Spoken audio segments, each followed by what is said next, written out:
bisa kita mulai ya, karena waktu juga sudah semakin malam ya.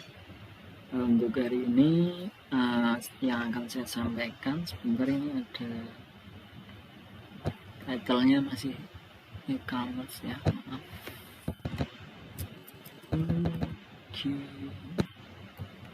Untuk hari ini pertemuan kedua ya.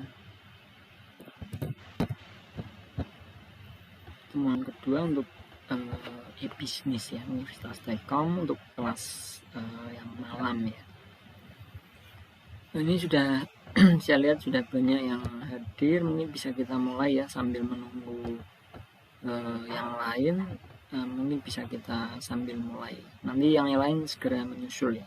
Jadi nanti seperti biasa akan saya tampilkan untuk video saya. Kita tetap live streaming tapi akan melihat dari penjelasan saya ya. Penjelasan saya mengenai bisnis pertemuan yang kedua. Oke, sudah banyak ya, lumayan. Kita mulai saja. Kita mulai ya. Langsung saja ya, untuk mempersingkat waktu karena waktunya sudah siang.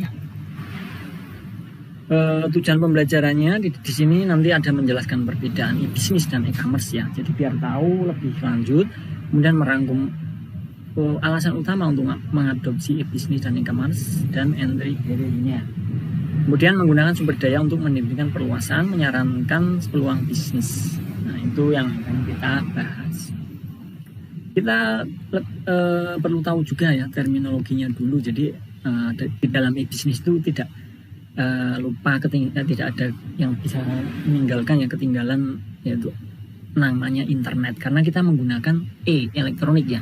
Jadi otomatis nanti kita menggunakan internet tentunya ya. Ini adalah jaringan fisik yang menghubungkan komputer ke seluruh dunia. Ini tidak perlu saya jelaskan rinci, saya rasa teman-teman sudah mengetahuinya. Ini ada World Wide Web, ini adalah www yang biasa kita gunakan untuk dalam browsing ya. Nah, ini memperkenalkan informasi di internet diakses dengan web browser tentunya ya. Di dalam browser tersebut kita ketikkan www, nanti apa tujuan kita, nah itu di sana ada. Kemudian ada wireless communication, transaksi elektronik dan komunikasi menggunakan peralatan mobile seperti laptop, PDA, telepon HP ya. Nah, dengan tentunya formatnya berbeda antara HP dan laptop pun memang berbeda ya dari koneksi wirelessnya. Nah, ini bisa kita pahami kalau semacam ini, kalian sudah tahu ya tentunya. Kemudian ada disruptive internet teknologis atau DIT, pendekatan komunikasi terbaru berbasis internet yang mengubah cara pertukaran informasi produk ya, yang berdampak pada basis persaingan di pasar. Ini adalah komunikasi terbaru ya. Nanti bisa kalian googling lebih lanjutnya ya, DIT itu seperti apa penjabarannya. E-bisnis, peluang dan risiko. Jadi ada era.com berkembang pesat ya sekarang ya. Ini sejak zaman dulu. Peluang e-bisnis berkembang dengan adanya penggunaan komunikasi elektroniknya. Internet, www, wireless. Kita menggunakan wireless juga bisa ya, wifi ya. Disrupt internet, teknologi yang seperti tadi saya katakan. Nah, 3 karakter informasi jika dikomunikasikan dengan DIT, ada reach, jumlah pelanggan potensial yang dapat berinteraksi di dalam web kita, misalkan di bisnis kita ya. Kemudian ada reach, sifat dari komunikasi informasi itu sendiri, sifatnya. Afiliasi, ini keefektifan dari hubungan dengan partner.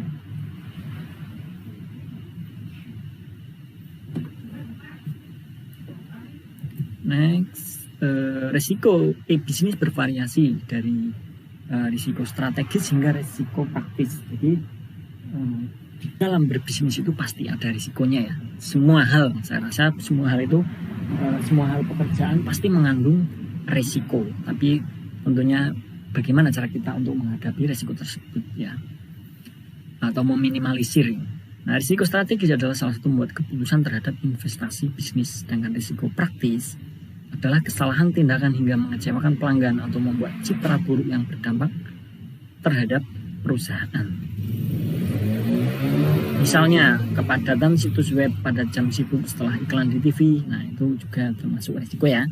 Hacker menerobos sistem dan mencuri kartu kredit. Perusahaan mengirimkan email tanpa permisi ke pelanggan sehingga mengganggu privasi. Nah, ini biasanya yang spam itu kan terkadang kita tidak menginginkan, akan tetapi dia secara otomatis sudah terkirim di kita ya. Problem dalam mengirimkan barang berdasarkan pesanan online, nah ini juga menjadi sebuah risiko ya, risiko di dalam berbisnis elektronik. Terhadap pandangan bisnis, risiko e-commerce atas penyalahgunaan dan kegagalan sistem, misalnya kerugian finansial karena kecurangan ya, ada pencurian informasi yang berharga, kemudian kehilangan kesempatan bisnis karena gangguan layanan. Nah itu bisa menjadi salah satu beberapa sebab ya, tidak salah satu tapi beberapa sebab. Kemudian penggunaan akses ke sumber tertentu oleh pihak yang tidak berhak ya, tentunya ada akses ya. Kalau kita mempunyai sebuah e-bisnis itu nanti kalau kalian membuat sebuah web nanti akan paham ya, mungkin kalian sudah belajar webnya. Kemudian kehilangan kepercayaan dari konsumen, ini kalau penyalahgunaan dalam kegagalan sistem itu nanti konsumennya, oh ternyata di e-bisnis yang kita beli itu tidak aman misalkan ya.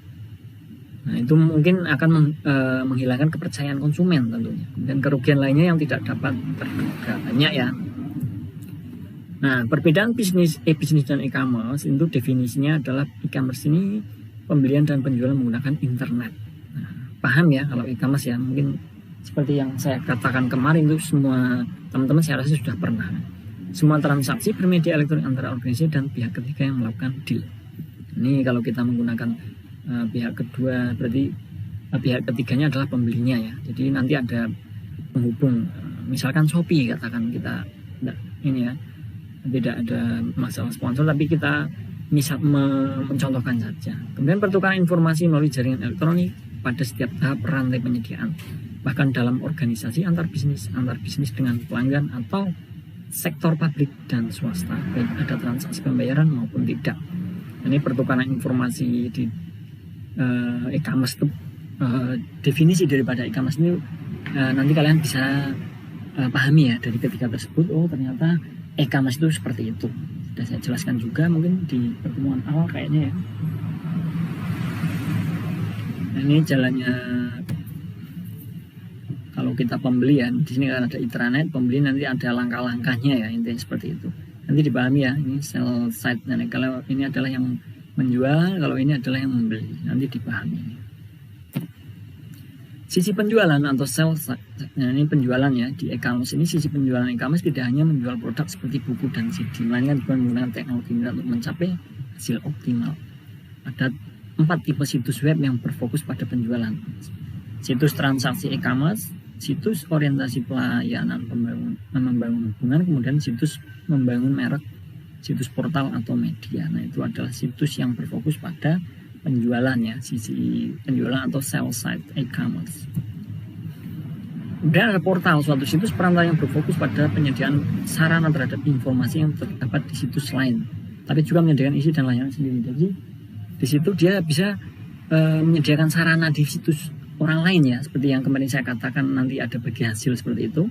Itu portal namanya. Dan 6 jenis portal itu apa? Komersial, public portal, corporate portal, publishing portal, kemudian personal portal ya. Misalkan kalian membuat sendiri, kemudian mobile portal, voice portal. Nah, ini sebagai PR kalian biar kalian belajar ya. Jadi nanti cari tahu, coba cari tahu ya. Nanti bisa saja nanti bisa saya jadikan sebuah soal nantinya di ujian ya. Nah perbedaan yang kemudian tadi definisi daripada e-commerce yang sekarang adalah definisi e-business. Transformasi dari proses bisnis kunci melalui menggunakan teknologi internet. Nah sesuatu jasa yang menyediakan pelayanan web kepada para klien. Definisi dari EPN dalam suatu organisasi dibagi menjadi 2 konsep yang dapat diterapkan pada strategi dan operasional, digunakan sebagai kata sifat untuk mendefinisikan bisnis yang diproseskan secara online. Jadi kalau e-bisnis ini sebenarnya lebih meluas ya.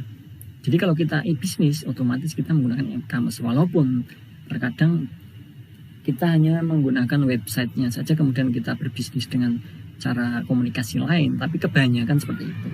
Jadi e-bisnis pasti menggunakan e-commerce ya. Kebanyakan seringnya tidak pasti sih. tapi yang sudah itu memang seperti itu ya.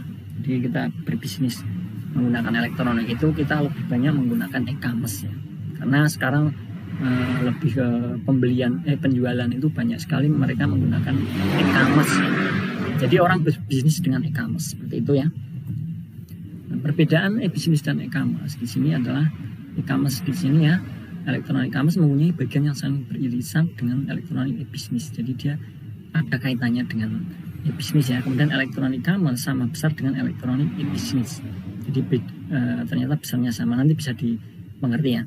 Elektronik e-commerce adalah bagian dari elektronik e-bisnis. Nah, di sini lebih jangkauannya meluasnya e-bisnisnya. Kenapa?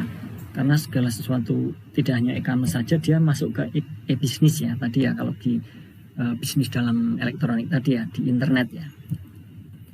Konsumen dan adopsi bisnis terhadap teknologi digital e-commerce dan e-bisnis. Nah, keuntungan dari layanan online terhadap nilai pelanggan itu ada macam-macam ya, ada konten, customization, community tentunya ya, convenience, kemudian choice, cost reduction bandingkan dengan 7JS report. Nah, ini ada konteks, konten, community. Jadi keuntungan daripada layanan online ini banyak ya. Konten kita bisa bisa kita update setiap hari. Nah, ini bisa dilihat semua orang, customization ya, jadi di custom ya. Kemudian community kita juga bisa berkomunitas di dalam internet ya. Ternyata yang jual beli katakan baju itu bisa nanti ada komunitasnya sendiri, kemudian jual beli burung katakan itu ada komunitasnya seperti itu ya. Nanti ada macam-macam ya. Nah, itu beberapa keuntungan saja. Nah, halangan masuk terhadap teknologi pada e-commerce. Halangan masuk pada bagi pemakai internetnya. Jadi tentunya di dalam e-commerce dan e-bisnis ini pasti ya, namanya halangan itu tidak menutupi ya, walaupun terkadang tidak terus menerus. Di halangan masuk bagi pemakai internet yang pertama, tidak ada benefit yang didapatkan. Nah, walaupun mereka mengakses, kita tidak dapat mendapatkan benefit ya. Kurangnya kepercayaan, karena tahu sendiri ya, kalau bisnis elektronik atau bisnis e-commerce itu sebenarnya memang bagi orang-orang tertentu itu belum selalu percaya penuh. Nah, oleh karena itu terus menjadi sebuah halangan. Problem keamanan, terkadang ada yang miss ya, misalkan sudah membayar tetapi tidak masuk dan lain sebagainya. Itu sebuah halangan juga. Kurangnya keahlian, kemudian biayanya. Biaya di sini adalah dalam hal penjualan itu pasti ada pengiriman ya. Dan halangan masuk bagi adopsi bisnisnya, bagi bisnisnya. Tadi kan bagi yang mengaksesnya, akses internetnya. Di sini maksudnya kan untuk pemakai ya. Jadi biayanya tentunya kita menggunakan paketan kalau di HP ya, ataupun menggunakan WiFi. Intinya seperti itu, menggunakan internet. Nah, di sini halangan masuk bagi adopsi bisnisnya adalah akses internet. Situs web atau halaman utama, kemudian ekstranet internet telah mempunyai situs pembelian online, menggunakan internet untuk interaksi ke pengusaha, biaya, kurangnya waktu, dan kurangnya keahlian. Ini penolakan dari staf, kesulitan menergantikan sistem IT, terkadang seperti itu ya.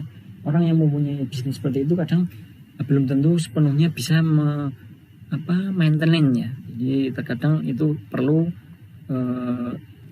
IT ya, jadi kita harus membayar. Nah, seperti itu. Kurangnya perhatian dari manajemen, karena manajemen kita atur sendiri katakan, nanti kan kurang ya, kurang maksimal, dan terkadang menjadi sebuah halangan, akan mengurangi performan di e-commerce-nya dan lain sebagainya, ataupun misalnya di e-bisnisnya ya, juga bisa menjadi suatu halangan.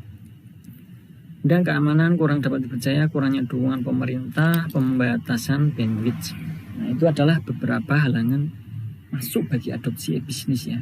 Dan bagi pelaku e-bisnisnya, misalkan kita mempunyai sebuah aplikasi e-commerce, nah di situ beberapa halangan masuknya. Nanti bisa dipahami. Ini ada kerangka kerja McKinsey ya, bukan dalam e-bisnis. Jadi ada strategi, sistem, style, staff, skill, baru nanti subordinate goal. Nanti akan berhasil, ada beberapa konsep, ada beberapa faktor ya, agar menjadi kerangka kerja yang baik dalam berbisnis. Terima kasih. Maaf hari ini memang sedikit untuk materinya ya. Saya juga agak buru-buru karena waktu kita sudah kelewat ya.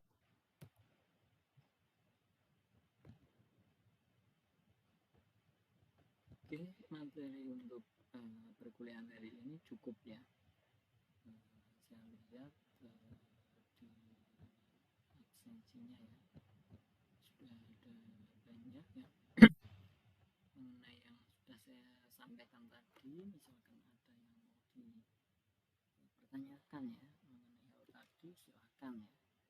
Atau kalau nanti pertanyaan di belakang, silahkan boleh japri ke saya untuk jam kerja ya, jangan sampai larut malam.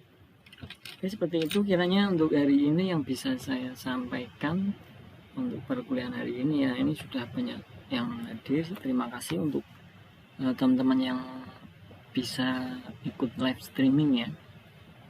Bagi yang tidak mengikuti mungkin ada kendala kerja ataupun apa, nanti bisa diputar kembali ya di channel saya biar lebih paham ya. Dan untuk materi yang sudah saya sampaikan tadi itu sudah saya share di Classroom, bisa dipelajari dan bisa ditambahkan ya. Apa yang belum saya jelaskan secara detail, nanti kalian bisa cari ya dari sumber terkait mengenai hal itu yang sudah saya sampaikan tapi kalian belum paham, silahkan ya. Ini untuk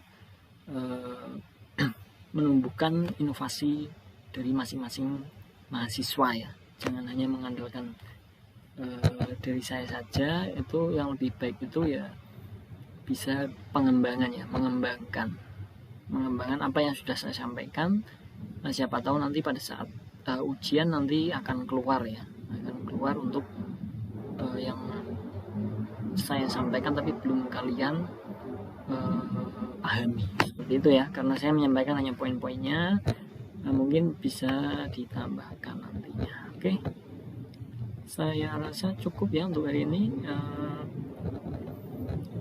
Terima kasih untuk teman-teman semua ya. Nanti kalau ada pertanyaan di belakang silahkan ya bertanya pada saya, tidak apa-apa. Terima kasih untuk teman-teman semua yang sudah hadir dalam perkuliahan hari ini. Semoga apa yang saya sampaikan untuk mata kuliah hari ini bisa dimengerti ya, bisa dipahami dan bisa dikembangkan nantinya. Saya akhiri untuk pertemuan hari ini. Terima kasih. Wassalamualaikum warahmatullahi wabarakatuh. Salam sejahtera untuk kita semua. Selamat malam, selamat beraktivitas kembali. Terima kasih.